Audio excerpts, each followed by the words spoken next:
Bollywood silver screen presenting After Earth. इस कहानी की शुरुआत में ये दिखाते हैं कि एक बच्चा जमीन पे लेटा हुआ है और वो बुरी तरह से जख्मी है। तभी वो बताता है कि मैंने पृथ्वी के बारे में कहानियां सुनी थी। वो एक बहुत ही खूबसूरत प्लेनेट था, लेकिन इंसानों ने उसे तबाह और बर्बाद कर दिया। और आज से 1000 साल पहले पृथ्वी से सभी लोगों को एक दूसरे प्लेनेट पर बसाया गया और इस प्लेनेट का नाम था नोवा प्राइम। लेकिन यहाँ पर भी इंसान सेफ नहीं रह सके क्योंकि एलियंस ने उन पर हमला किया। दरअसल एलियंस ने खुद हमला नहीं किया, बल्कि उन्होंने बहुत ही खतरनाक जीवों को इंसानों को मारने के लिए भेजा और इन जीवों का नाम था अरसास। ये जीव बहुत ही खतरनाक थे, इनका मुकाबला करना इतना आसान नहीं था। लेकिन इनके अंदर एक कमी थी, ये देख नहीं पाते थे, यानी कि इनकी आंखें नहीं थी। ये इंसानों को उनके डर से पहचान लेते थे। जब इंसान डरते थे तो उनके शरीर से पसीना निकलता था और इसी से अरसास इंसानों को पहचान कर उन्हें मार देते थे। और अब एक बार फिर 1000 सालों बाद मानव जाति दोबारा से खत्म होने वाली है, जिस तरह से पृथ्वी पर होने वाली है। और रेंजर्स की टीम ने आज से 1000 साल पहले सभी लोगों को पृथ्वी से इस नए ग्रह जिसका नाम नोवा प्राइम है, यहाँ पर शिफ्ट कर दिया था। और अब दोबारा से रेंजर्स की जिम्मेदारी है कि वो इंसानों को एक बार फिर से इन एलियन के दैत्यों से बचा सके।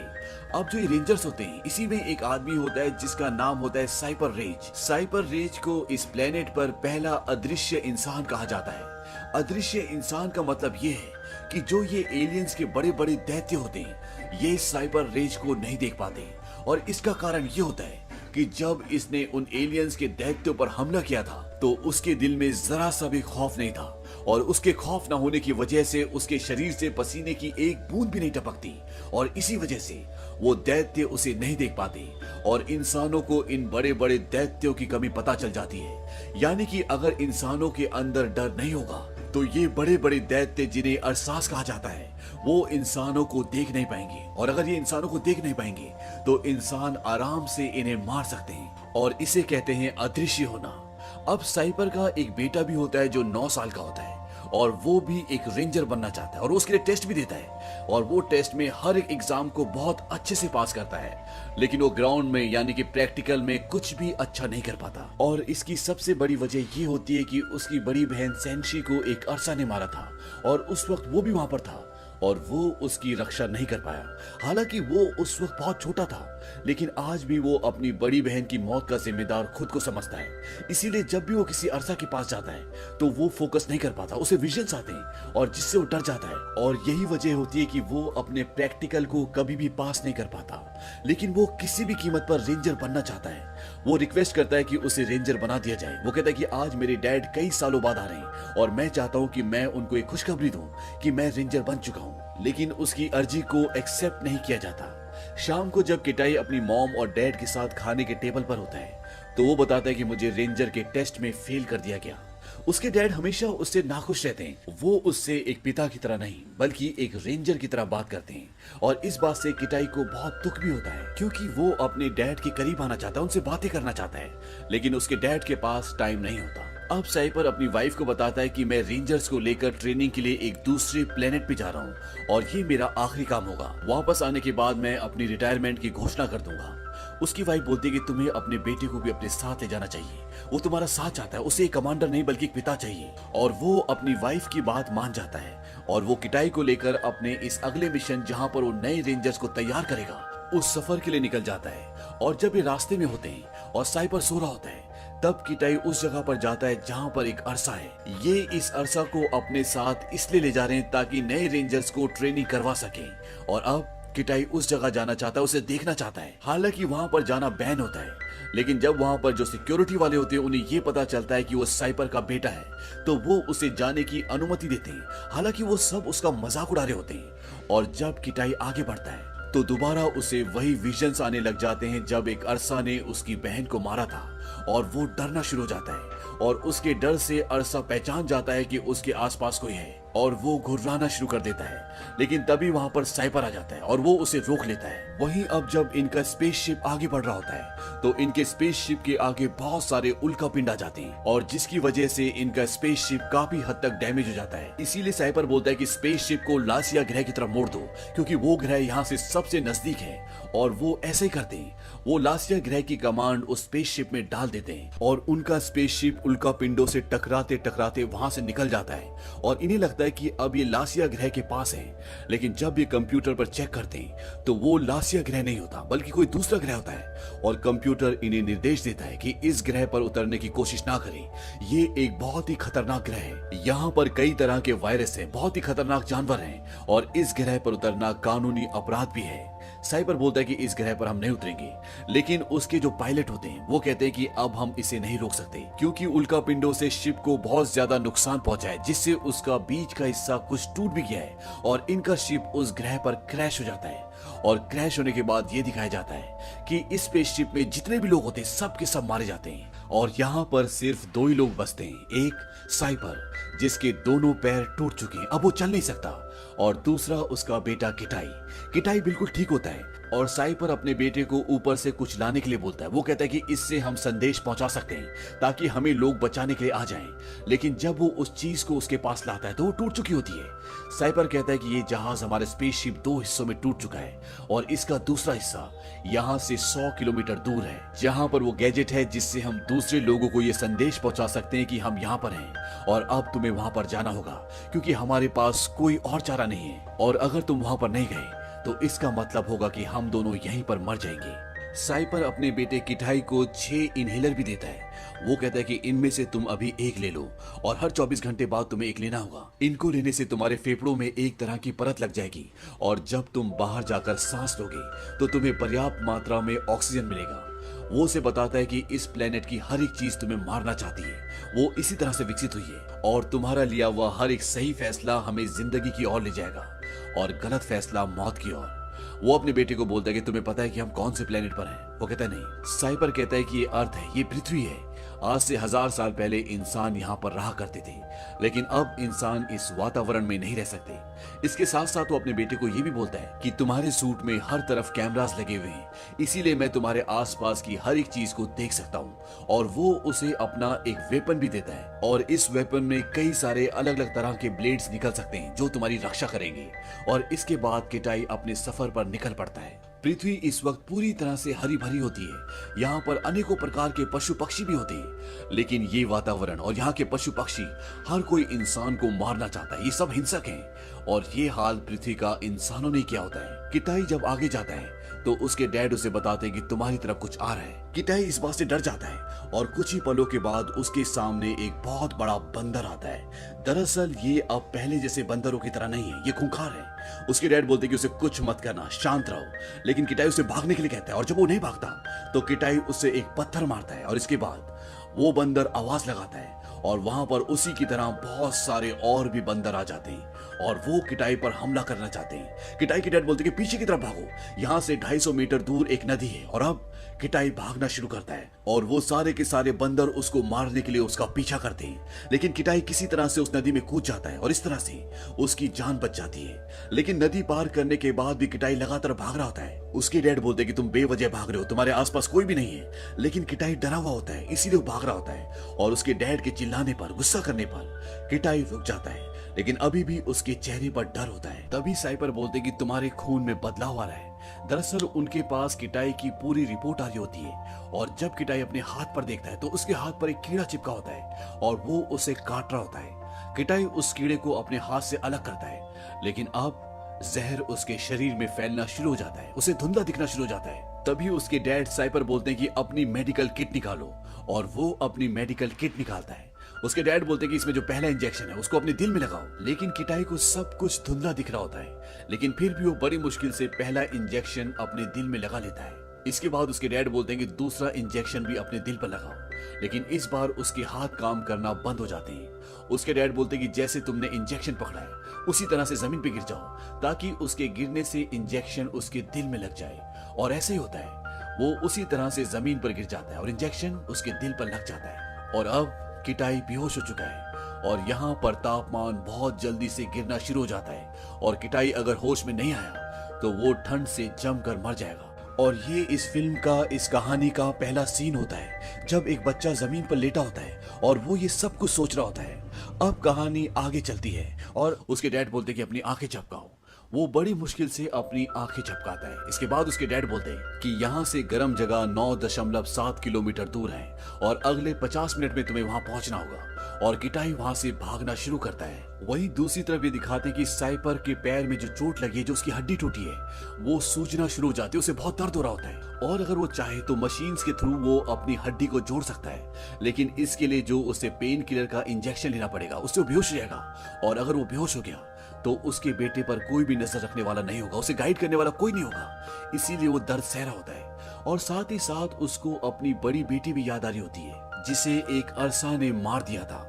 दरअसल वो अपनी बड़ी बेटी से बहुत प्यार करता था और इसीलिए वो आज तक उसकी मौत को कभी भूल ही नहीं पाया। वहीं जंगल में ये दिखाते हैं कि किटाई ने जो पहला इनहेलर लिया था जिससे वो इस वातावरण में आराम से सांस ले सकता है, उसे लिए हुए काफी घंटे हो चुके हैं। इसीलिए उसके डैड बोलते कि अब तुम अपना दूसरा इनहेलर ले लो। और जब वो इनहेलर का बॉक्स निकालता है तो वो देखता है कि 5 में से 2 इनहेलर टूट चुके होते हैं, लेकिन वो अपने डैड को नहीं बताता कि 2 इनहेलर टूट चुके हैं, क्योंकि अगर उसने बताया तो उसके डैड उसे वापस बुला लेंगे और उनका मिशन खत्म हो जाएगा और ये दोनों यहाँ पर ऐसे ही मर जाएंगे। अब किटाई रात एक जगह गुजारता है और रात को वो अपने डैड से पूछता है कि पहली बार आप अदृश्य कैसे बने। वो उसे बताते हैं कि एक बार मैं अकेला जॉगिंग कर रहा था और तभी एक अरसा ने मेरे ऊपर हमला कर दिया। हम दोनों पानी में गिर गए और मैं मर रहा था। मुझे लगा कि अब मैं जिंदा नहीं बचूंगा और तभी मैंने ये फैसला किया कि उस अरसा का नाखून जो मेरे कंधे पर है मैं उसे निकाल दूंगा। और मैंने उसे निकाल दिया और पानी से बाहर आ गया। और उसके बाद वो अरसा भी पानी से बाहर आ गया क्योंकि वो मुझे मारना चाहता था, लेकिन उस वक्त मैं बिल्कुल भी खौफ में नहीं था, इसीलिए वो अरसा मुझे ढूंढ नहीं पा रहा था। और उस वक्त मुझे इस सच्चाई का पता चला कि हमारी जिंदगी में परेशानियां, मुसीबतें आती हैं, लेकिन डर को हम चुनते हैं और हमारे डर से, हमारी घबराहट से अरसा को हमारी मौजूदगी का पता चल जाता है। और इस विचार के बाद हम इन एलियंस के दैत्यों से, जिन्हें हम अरसास कहते हैं, उन्हें हराने के काबिल बन सके। अब सुबह किटाई आगे बढ़ता है और वो एक झरने के पास पहुंच जाता है। उसके डैड उससे पूछते कि तुम्हारे पास अभी क्या क्या सामान बचा है। वो कहता है कि मेरे पास आधी दवाइयां बची है, पूरी रोशनी बची है और मेरे पास 4 इनहेलर बचे हैं। लेकिन इनहेलर को बताने से पहले वो थोड़ा सा रुक जाता है। उसके डैड को शक होता है। वो बोलते कि मुझे इनहेलर दिखाओ और जब वो दिखाता है तो वो देखते हैं कि उसके पास 2 ही इनहेलर बचे हैं और इन दोनों के साथ वो अपनी मंजिल तक नहीं पहुंच सकता। उसके डैड बोलते कि तुम वापिस आ जाओ, ये मेरा ऑर्डर है। और इसके बाद किटाई को वो लम्हा याद आता है जब उसकी बहन और वो कमरे में थे और वहां पर एक अरसा आ गया था। उसकी बहन ने उसे एक बहुत बड़ी बॉल के अंदर बंद कर दिया था और उसे कहा था कि मेरा ऑर्डर है, तुम यहाँ से बाहर नहीं आओगे। और वो बाहर नहीं आता और उसकी बहन को अरसा मार देता है। हालांकि किटाई उस वक्त बहुत छोटा था, लेकिन फिर भी वो अपने आप को अपनी बहन की मौत का कारण समझता है और वो अपने डैड को बोलता है कि मैं जा सकता हूँ। उसके डैड उसे मना करते हैं क्योंकि इतनी ऊंचाई से कूदने के बाद वो वापस नहीं आ सकता क्योंकि ये झरना बहुत ऊंचा होता है। लेकिन किटाई अपने पिता का ऑर्डर नहीं मानता और वो उस ऊंचे झरने से कूद जाता है। अब जो उसने सूट पहना होता है वो एक फ्लाइंग सूट बन जाता है और जब ये हवा में तैरता हुआ नीचे उतर रहा होता है तभी उसके डैड बोलते हैं कि तुम्हारे पीछे कोई आ रहा है। और जब किटाई पीछे देखता है तो उसके ऊपर से एक बहुत बड़ा पक्षी उसे खाने के लिए आ रहा होता है। लेकिन किटाई किसी तरह से अपने आप को बचाता हुआ नीचे उतरता है, लेकिन वो पक्षी उसे पकड़ लेता है। और जब किटाई को होश आता है तो वो उस विशाल पक्षी के घोंसले में होता है जहां पर उसके छोटे छोटे बच्चे भी होते हैं। और इसके बाद वहां पर बहुत बड़े बड़े जानवर यानी लेपर्ड जैसे जानवर आ जाते हैं और वो उस विशाल पक्षी के बच्चों को खाना शुरू कर देते हैं। लेकिन किटाई उनकी जान बचाना चाहता है, इसीलिए वो जानवरों को भगाना चाहता है, लेकिन वो जानवर उस पक्षी के लगभग सभी बच्चों को मार देते हैं। हालांकि किटाई पूरी कोशिश करता है, लेकिन वो उन बच्चों को नहीं बचा पाता और इसके बाद वो नीचे उतर जाता है। वो बड़ा पक्षी इसके बाद किटाई को कुछ नहीं करता और किटाई यहाँ से अपने आगे के सफर पर निकल जाता है। लेकिन अब किटाई का अपने डैड से संपर्क टूट चुका है, वो उनसे बातें नहीं कर सकता। यहाँ पर उसके डैड को एक और चीज दिखती है। दरअसल उन्होंने वहां पर फ्लाइंग कैमरास भी छोड़े होते हैं और उन कैमरास में उन्हें दिखता है कि उनके जो बाकी के क्रू के मेंबर्स होते हैं उन्हें किसी ने मार दिया होता है और उन्हें मारा होता है अरसा ने। दरअसल जिस अरसा को ये प्रैक्टिस के लिए अपने साथ ले जा रहे थे अब वो छूट चुका है, लेकिन किटाई को ये बात नहीं पता और उसके डैड उसे बता नहीं सकते क्योंकि इन दोनों का संपर्क टूट चुका है। वहीं दूसरी तरफ किटाई बहुत लंबा सफर तय करता है और अब एक बार फिर से उसका ऑक्सीजन खत्म होना शुरू हो जाता है और उसके पास सिर्फ एक ही इनहेलर बचा है और वो उसे भी इस्तेमाल कर लेता है। और जब वो आगे बढ़ता है तो वहां पर टेम्परेचर गिरना शुरू हो जाता है। वहां पर टेम्परेचर लगातार कम हो रहा होता है और ठंड इतनी ज्यादा बढ़ जाती है कि किटाई बेहोश हो जाता है। तभी ये दिखाते हैं कि वहां पर कोई आता है, लेकिन किटाई को कुछ भी दिख नहीं रहा होता। और जब सुबह उसकी आंखें खुलती है तो वो देखता है कि उसके चारों तरफ लकड़ियां होती हैं। और जब वो वहां से बाहर निकलता है तो वो देखता है कि उन लकड़ियों के ऊपर वही विशाल पक्षी लेटा होता है जिसके बच्चों को उसने बचाने की कोशिश की होती है। लेकिन वो पक्षी पूरी रात ठंड में पड़े होने की वजह से मर चुका होता है, लेकिन उसने अपनी जान देकर किटाई की जान बचा ली होती है। और किटाई इसके बाद वहां से भी आगे निकल जाता है और कुछ ही देर का सफर करने के बाद वो अपने शिप के उस दूसरे हिस्से तक पहुंच जाता है जिसे ढूंढने के लिए वो इतना दूर आया है। वो जल्दी से अंदर जाता है और एक इनहेलर निकालकर अपने आप को ऑक्सीजन देता है। और अब वो बीकन को भी ढूंढ लेता है। बीकन वो यंत्र होता है जिससे वो अपने डैड से संपर्क कर सकता है, जिससे वो दूसरों तक ये मैसेज पहुंचा सकता है कि हम इस प्लेनेट पर फंसे हुए हैं। सबसे पहले वो अपने डैड से संपर्क करता है। उसके डैड उसकी आवाज सुन लेते हैं, लेकिन वो अपने डैड की आवाज नहीं सुन पा रहा होता। किटाई ये भी देखता है कि अरसा वहां से भाग चुका है और क्रू के सभी मेंबर्स को मार चुका है। अब वो पूरी तरह से सोच में पड़ जाता है और उसे अपने डैड की बातें याद आती है और वो उसी तरह से सोचना शुरू करता है जिस तरह से उसके डैड उसे बताते थे।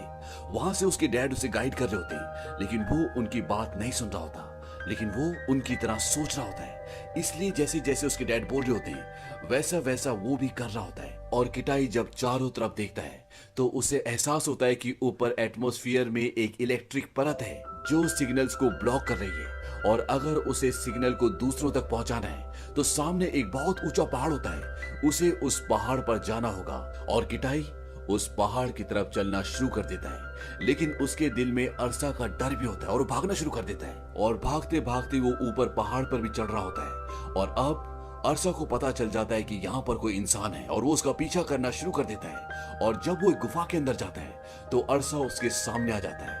अरसा उसे कई बार मारने की कोशिश करता है, लेकिन किटाई किसी न किसी तरह से बच जाता है और वो उस गुफा से उस चट्टान के ऊपर आ जाता है। लेकिन अभी भी अरसा उसके पीछे होता है। यहाँ से किटाई कई बार सिग्नल भेजने की कोशिश करता है, लेकिन सिग्नल नहीं जा रहे होते। और तभी अरसा वहां पर आ जाता है और वो उसे जख्मी कर लेता है। और तब उसे वो विजन्स आते हैं जब उसकी बहन को एक अरसा ने मारा था और वो कुछ नहीं कर पाया था। और वो एकदम शांत हो जाता है और उसे अपने डैड की कुछ बातें भी याद आती है कि हमें भविष्य में नहीं बल्कि इस पल में रहना चाहिए। मुसीबतें आती हैं, लेकिन डर इंसान खुद लेकर आता है। और इसके बाद उसके दिल से दिमाग से पूरी तरह से डर निकल जाता है। और जैसे उसके दिल से डर निकलता है अरसा अब उसे नहीं देख सकता, उसके एहसास को महसूस नहीं कर सकता। और अब जहां अरसा इसके लिए दैत्य था, अब ये बच्चा अरसा के लिए एक दैत्य बन चुका है।